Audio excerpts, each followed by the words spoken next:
Yat my relatives. Good morning. This is Mark Charles, and it is Wednesday, December 8th already. I'm sitting down and I've been nursing my second cup of coffee for a few hours now because I've been doing some research and wanted to have a discussion with you about the United States diplomatic boycott of the Beijing Olympics in China this winter. And so, but before I get into having that conversation with you, I wanted to first acknowledge and remember that I'm speaking to you from what's now known as Washington, D.C., but these are the traditional lands of the Piscataway. And I want to thank the Piscataway for their stewardship of these lands. I want to acknowledge that they are still here. And I want to just state how humbled I am to be living on these lands today. So, my Piscataway relatives, thank you for your stewardship of these lands.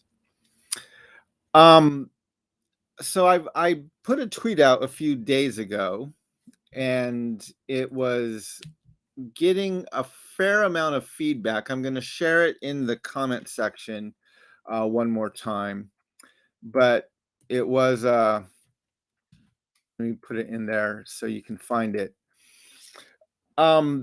Earlier this week, President Biden announced that the United States was going to diplomatically boycott Beijing 2022 and not send any official governmental delegation or representatives to the games. The athletes would still go, they would still be fully supported by our country, but we would not be sending any government officials to the games. China received this as a snub, and there has been a lot of threats going back and forth between the two countries. And this is in response to a report that's come out in the past few months, I believe, as well as into just kind of the ongoing, what's been identified as severe human rights abuses by the country of China against ethnic minorities, the Uyghurs and others in their nation. And I don't disagree that that's an issue that needs to be addressed. What I do want to talk about is how hollow it rings that the United States of America is trying to lead the charge on this. And so I want to just talk to you a little bit about why this does ring so hollow.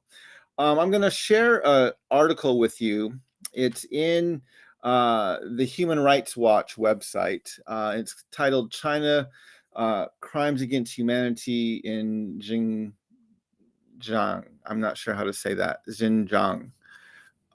Anyway, let me share this article with you. And I want to read a few sections of this article because it talks about some of the abuses that China is committing against ethnic minorities in their country, and one of the primary reasons why the United States is choosing to diplomatically boycott these Olympics. So it says the report identified a range of abuses against Turkic Muslims that amount to offenses committed as part of a widespread and systematic attack directed against the population, mass arbitrary detention, torture, disappearances, mass surveillance, cultural and religious erasure, separation of families, forced return to China, forced labor, and sexual violations and violations of reproductive rights. The article goes on to state that crimes against humanity are considered among the gravest human rights abuses under international law. The Chinese government oppression of Turkic Muslims is not a new phenomenon, but in recent years it has reached unprecedented levels. In addition to mass detention and pervasive restrictions on those practicing Islam, there is increasing evidence of forced labor, broad surveillance, and unlawful separation of children from their families. Now, again, these are all very serious charges, and I believe they need to be taken very seriously, and there needs to be some sort of international response about these human rights abuses that are taking place, or at least purported to be taking place in China. However, when the United States leads the charge on this issue, right? And this is the discussion that came up in my tweet and in the responses to my tweet, and I also put it up on Instagram and on social media, is basically, well, maybe we did horrible things in the past, but look at, we're a much better nation now, and if we're not going to lead the charge, who is going to lead it? And this is the problem, right? I mean, let's just look at this list of what they've done: mass arbitrary detention, torture, enforced disappearances, mass surveillance, cultural and religious erasure, separation of families, forced returns to China, forced labor, sexual violations and violations of reproductive rights, mass detention, pervasive restrictions on practicing Islam. There's an increasing evidence of forced labor, broad surveillance, unlawful separation of children from their families. I mean, this is things that, yes, they're horrible abuses that are being done, but we're doing these actively ourselves. Unlawful separation of children from their families. Let's think for a moment. When was this in our news? Was it literally within the past couple years that we were separating families and children from their families at our borders and putting them in cages? Forced labor? Can we talk about what was being done in Phoenix to prisoners and inmates there? Mass detention, right? We live in a country where slavery was never abolished. It was redefined and codified under the jurisdiction of the criminal justice system. We have the highest level of incarceration of any country in the world. And we incarcerate people of color at today, not 100 years ago. Today, we incarcerate people of color at 3 to 5 times the rate we incarcerate white people. Cultural and religious erasure. Can we talk about the boarding schools? And not only the legacy of these boarding schools that didn't entirely close until the 1970s and 80s, but now they're finding the bodies of children buried at these schools. Torture. Do we even want to bring up Guantanamo Bay? Enhanced interrogation techniques. Things our nation has done in the past 2 decades. People who we still hold offshore because it gets illegal to do it on our lands, but we're still holding people without charging them.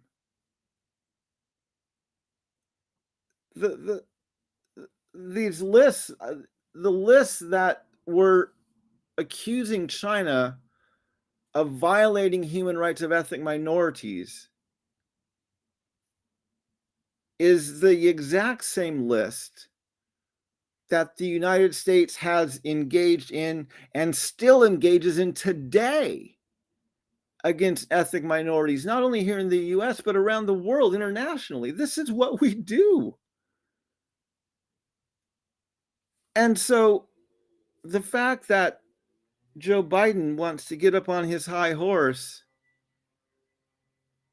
and say, we're going to diplomatically boycott this Olympics, we should not even then ever consider holding another Olympics here in this country ever again, at least until we radically change the way we incarcerate our citizens. I mean, this is the problem, is, again, it's not the problem. It's not an issue. I believe the issue needs to be addressed. I absolutely believe it needs to be addressed. But the problem with the United States leading the charge is it only further entrenches the mythology of American exceptionalism. It only increases our blindness and lack of awareness of what we're built on and what we're currently doing. And it only further widens the gap of separation between reality and mythology of what we've done and what we're doing and what this nation is all about. And so the fact that we get on our high horse and we say things like this to China, well, absolutely, these issues need to be addressed. But the fact that we lead the charge only further entrenches our own mythology in our brains and leads us to conclude that we are the good guys and everyone else is the bad. Right? And it's Australia is now jumping on board with this as well. Can we even begin to talk about what happened there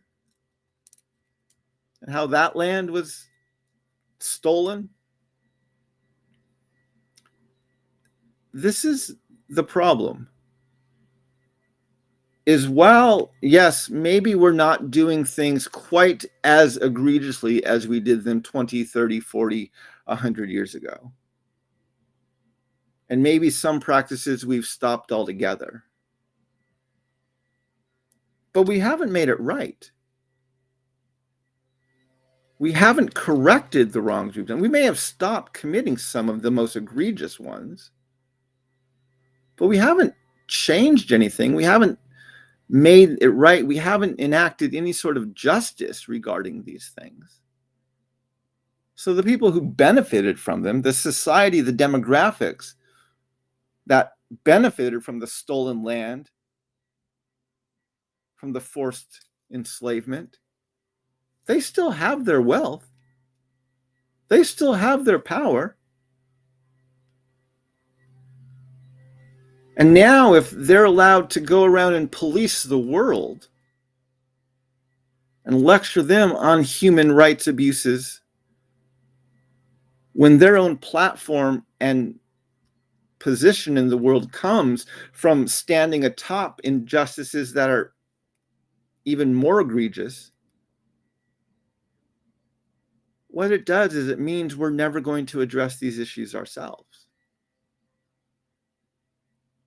The more we continue to preach and the more we continue to reinforce our own mythologies without dealing with our reality and our actual history, the more difficult it's going to be to ever address them at home in the first place. And this is why I think this issue rings so incredibly hollow.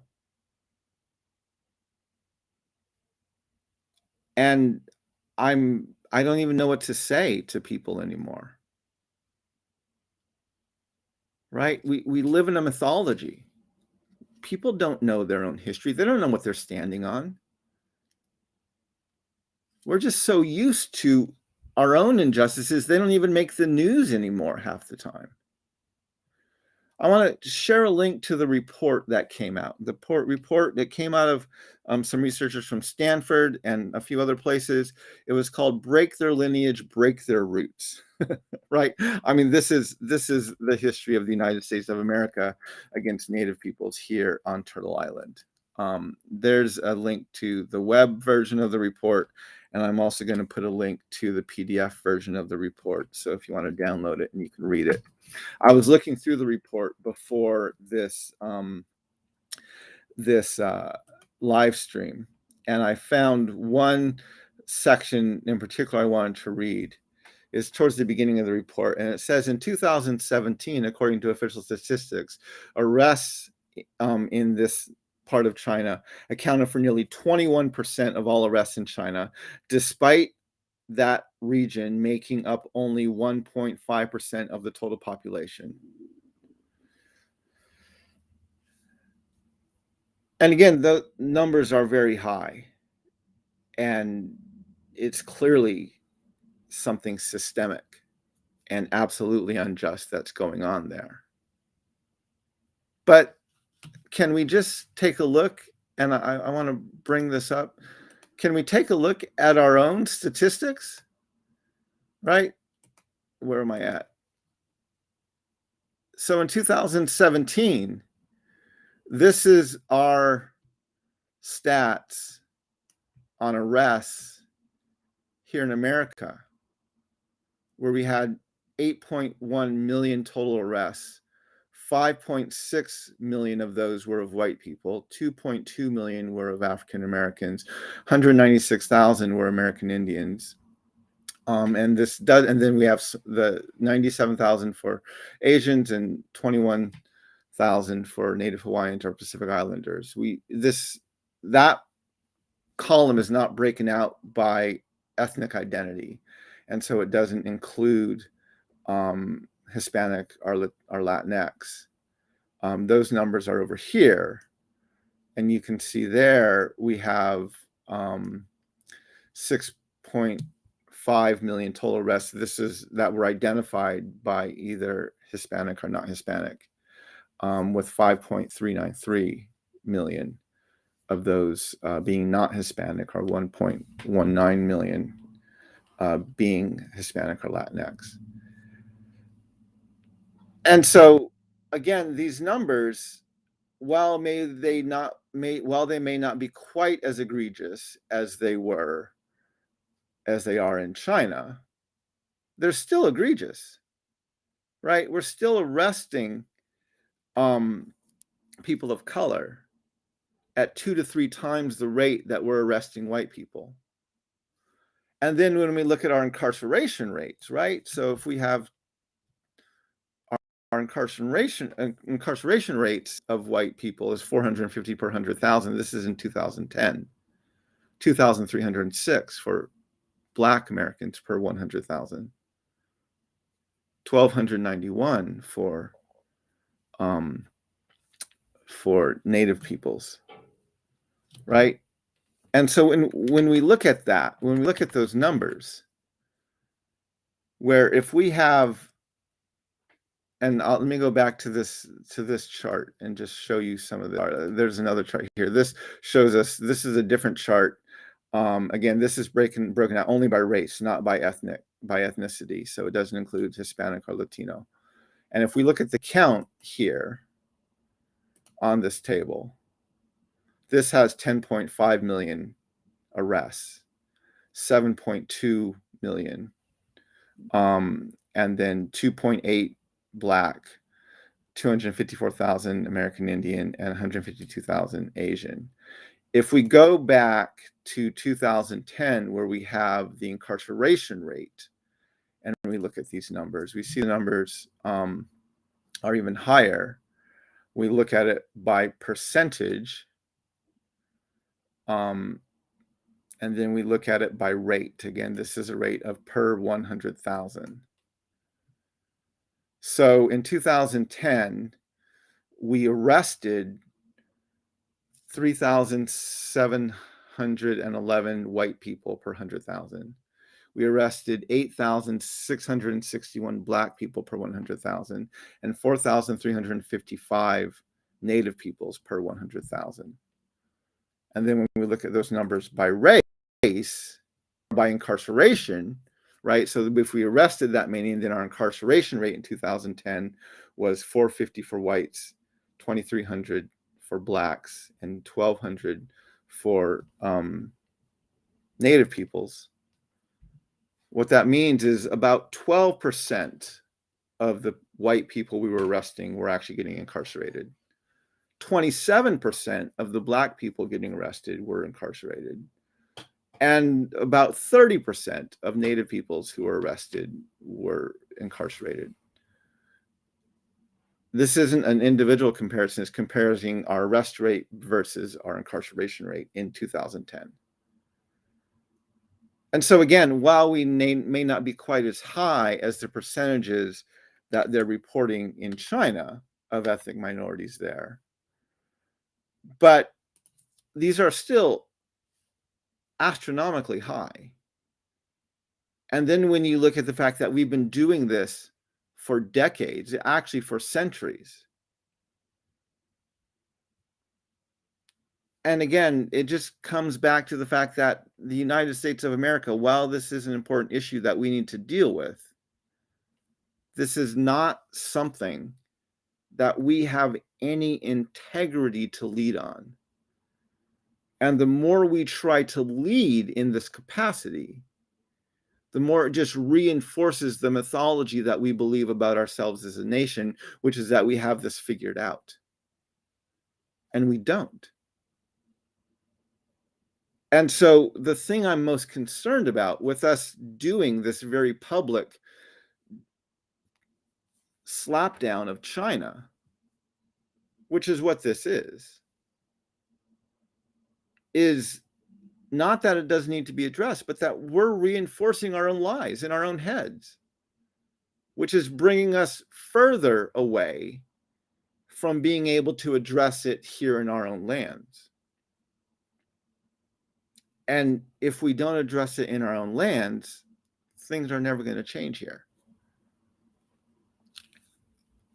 And so, yeah, this is where I would actually be really happy, right, if the next time the Olympics got hosted here, if a country chose to boycott Olympics here in the US because of our incarceration rates of people of color, because of the police shootings that we continue to do of people of color, because of our inability to hold white landowning men accountable, whether it's for shooting people of color or whether it's for insurrections at our nation's capital, right? The United States absolutely needs to be boycotted.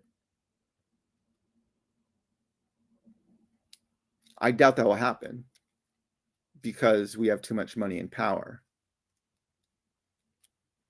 But we absolutely need to be boycotted. And until we begin to understand that not only what we've done, but what we continue to do is shameful, inhumane, unjust, and abuses of people's human rights, we're not going to change. And I'm absolutely convinced we need to change.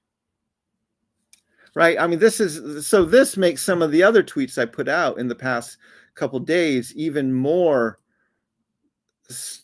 striking. We all heard about the Congress member from Kentucky who took a fifth Christmas photo with his entire family holding guns and semi-automatic guns and even automatic weapons, I think, and saying how he was hoping Santa would bring ammo. And I responded to that, right? I said, I lament that the radicalization of white landowning men has become so normalized in this country that instead of labeling it as terrorism, we celebrate it as patriotism.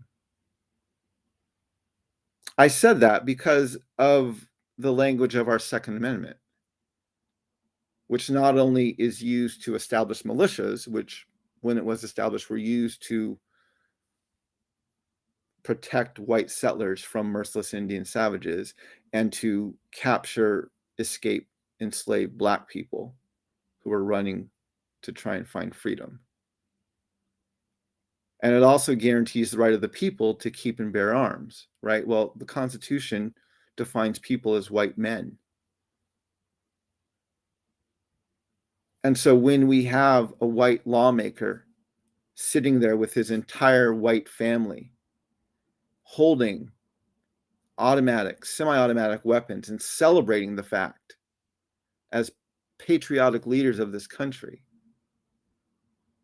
that image is absolutely rooted in racism, white supremacy, and racial violence. The country doesn't allow people of color to celebrate those same kind of rights. It doesn't allow those types of things. And it's because of the history of the country that we're standing on. And so, right, this is where America is just so completely and utterly blind about these things. The other tweet I put out, this was this morning. There's been a lot of talk about deconstruction lately, people deconstructing faith, deconstructing other things. And one of the things that I tweeted this morning is if your faith deconstruction does not intentionally include both a personal and systemic decolonization, whatever you believe next might be different, but it won't be better. Right? See, we don't understand how deeply, deeply colonial not only is our past, but is our current reality. The United States of America is an incredibly colonial nation that thrives, prospers on the exploitation and profit of the environment and of marginalized people, specifically people of color around the world. We are a deeply colonial nation who most of our economy is based on the exploitation and profiting from environment and from other marginalized peoples, and in a way that centers the white landowning male. And so if we're trying to deconstruct these systems, but we don't understand our own implicit and explicit colonization, yeah, we might end up thinking a few different things, but we're not going to create something that's better because it's still based on colonialism. And this includes race. This includes gender and all these other things, right? If we try to deconstruct these systems without understanding how deeply rooted we are in colonialism, we're not going to build anything better. It might be different, but it's not going to be better. And this Beijing thing is just one example of that. The boycott of the Olympics in Beijing, China is just one example of us trying to deconstruct something without actually decolonizing ourselves. And it just reinforces our own blindness and our own mythologies. Anyway, these are a few thoughts I had, and I wanted to share them this morning as I was drinking my second cup of coffee. I hope some of these thoughts are helpful, but I want to continue to address these things as we move forward. I know we're getting into the end of the year, but I'm looking forward to, especially over this next 9 to 10 to 12 months, even leading up to the midterm elections, of really trying to press these things around the country. As our country, every election, we kind of reassess our values and what do we want to stand for, what are we going to be moving towards and talking about. And even though I'm not running for anything right now, I really want to help shape the dialogue of this next election cycle, of these midterm elections, again, to try and bring about a greater common memory, to try and move us closer towards truth and conciliation, to try and help us understand that if we don't address things at a foundational level, we're not going to see any real or systemic change.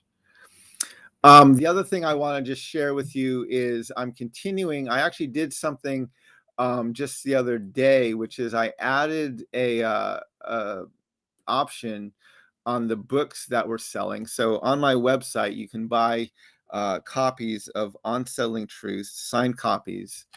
This is the book that I co-authored with my good friend Xinjiang Ra, and we added a gift wrap option to that. So if you would like to send this book as a gift to someone, maybe you've read it or you've heard about it, and there's someone who you think would really benefit from reading this history and understanding that, we have an option to gift wrap it on the order form. So you can send it as a gift. You can include a personal note, and we'll send it out in an envelope, but it will be wrapped in wrapping paper so that they can receive it as a gift.